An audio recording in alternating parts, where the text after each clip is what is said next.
Could you talk a little bit about that and what he suggested and passed before he left office?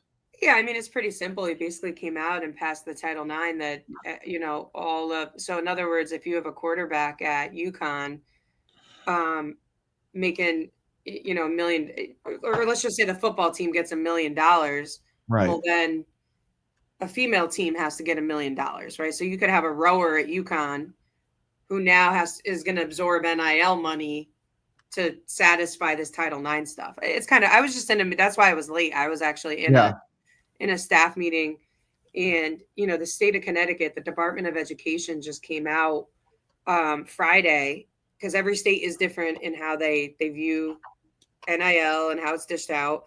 But the Department of Education just came out with the Title IX Part 2. So, and not only that, but they're mandating the universities to track it.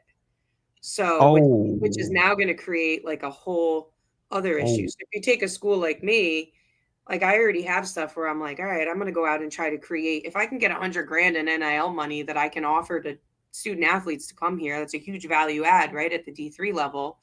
Even if we split it up between 10 kids, they're still getting 10 grand. That's a lot of money.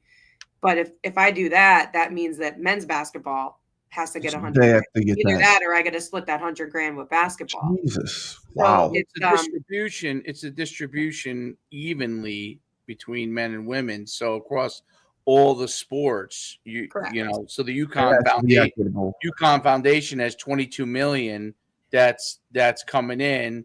They would have to distribute that 100% equally. So, like if you're using football as an example, there's a lot less money that's because there's so many players, and there's a lot less money on the women's side